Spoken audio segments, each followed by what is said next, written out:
টি-20 world কাপৰ super 8ৰ প্ৰথমখন মেচত ভাৰতীয় দলে আফগানিস্তানক 47 ৰানৰ ডাঙৰ ব্যৱধানত পৰাস্ত কৰি ছেমিফাইনেলৰ দিশে আৰু এখোজ আগুৱাই গ'লে। মেচখনত ভাৰতীয় দলে প্ৰথমে বেটিং কৰি 8 উইকেটৰ বিনিময়ত 181 ৰানৰ 537 ৰান গঢ়ি তুলিছিল আৰু ইয়াৰ বিনিময়ত আফগানিস্তান দলে কেৱল মাত্ৰ 134 ৰানতেই ইনিংছ সামৰিবলৈ বাধ্য হৈছিল আৰু জসপ্ৰীত বুমৰাহে ওপৰ-জুপৰি যি ধৰণে প্ৰদৰ্শন কৰি আছে। যোৱা মেচখনত বুমৰাহে কোনো উইকেট পোৱা নাছিল যদিও এই মেচখনত বুমৰাহে নিজৰ যি এবিলিটি আৰু সেই এবিলিটি দেখুৱাই 4 অভাৰৰ স্পেলত 7 ৰান ব্যয় কৰি 3টা গুৰুত্বপূৰ্ণ উইকেট লৈ আফগানিস্তান দলৰ মেৰুদণ্ড সম্পূৰ্ণৰূপে ভাঙি দিছিলে আৰু জসপ্ৰীত বুমৰাহৰ আগত আফগানিস্তানৰ বেটাৰসকলৰ যেন কোনো প্লেনেই কাম কৰা নাছিল আৰু ওপৰ-জুপৰি ডট বল খেলি বেছিকে প্ৰেছাৰ নিজৰ কান্ধত ল'বলগীয়া হৈছিলে আফগানিস্তানৰ বেটাৰসকলৰ, যাৰ কাৰণে আফগানিস্তান দলে মেচখনত এটা সময়তো এনে লগা নাছিল যেন জয়লাভ কৰিব পাৰিব আৰু সম্পূৰ্ণৰূপে মেচখনত ভাৰতীয় বলাৰসকলে ডমিনেটিং চলাই আছিল আৰু বুমৰাহে প্ৰথম অভাৰতে যি ধৰণে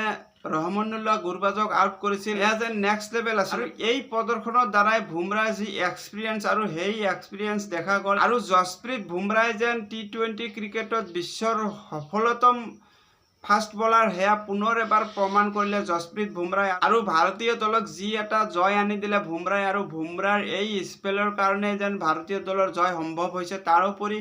জসপ্ৰীত বুমৰাৰ সমানে সমানে অক্ষৰ পেটেলেও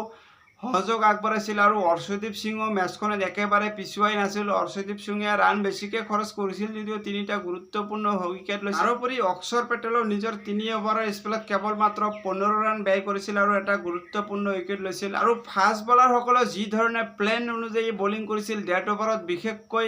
ডেথ অভাৰত লেন্থ বল নকৰি ভেৰিয়েশ্যন ব্যৱহাৰ কৰা, সেই ক্ষেত্ৰত সম্পূৰ্ণৰূপে সফলতা লাভ কৰিছিল ভাৰতীয় বলাৰসকলে আৰু সম্পূৰ্ণৰূপে গেম প্লান অনুযায়ী বলিং কৰাৰ কাৰণে যেন আফগানিস্তানৰ বেটাৰসকলে একেবাৰে ৰান সংগ্ৰহ কৰিব পৰা নাছিলে আৰু আফগানিস্তানৰ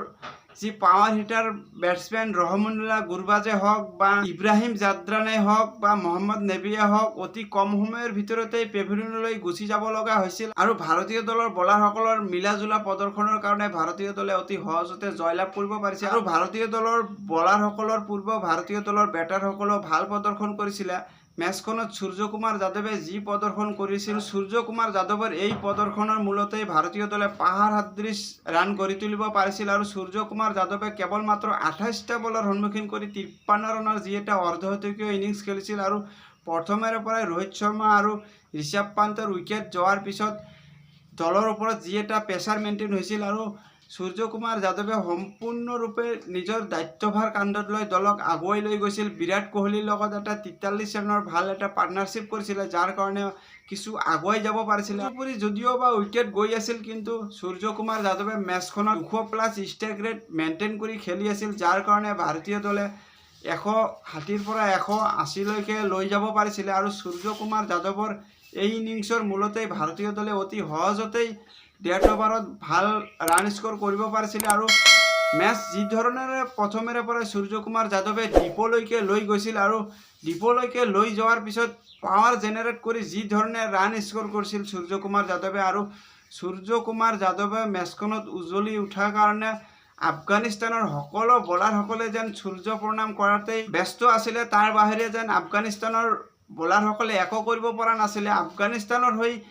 ৰছিদ খানে ভাল বলিং কৰিছিল যদিও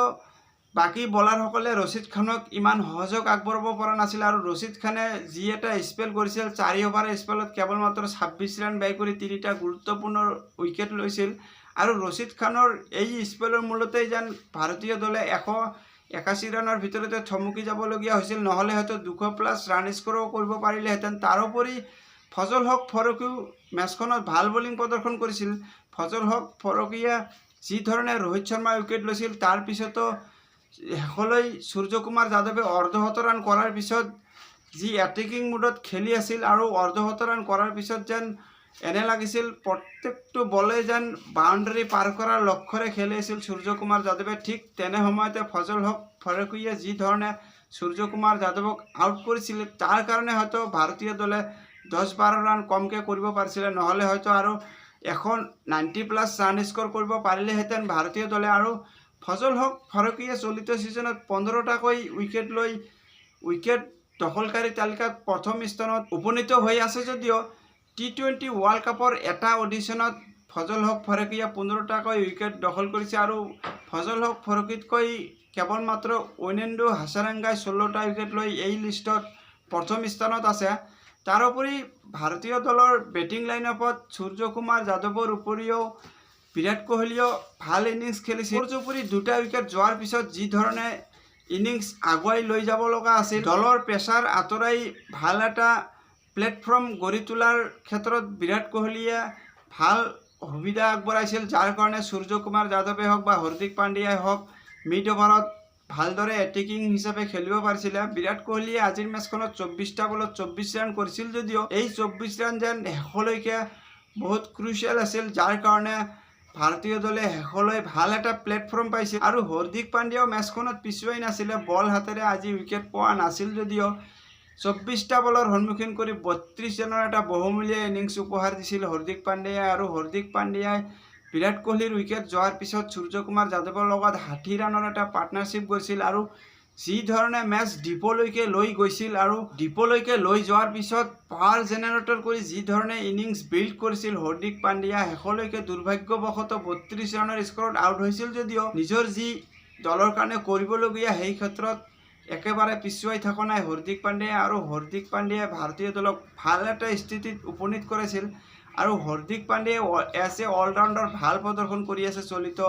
ছিজনত। আৰু প্ৰথম 3খন মেচত যি ধৰণে বলিঙত উপৰ্যুপৰি উইকেট লৈ ব্ৰেক থ্ৰু দি আছিলে আৰু আজি হাৰ্দিক পাণ্ডিয়াই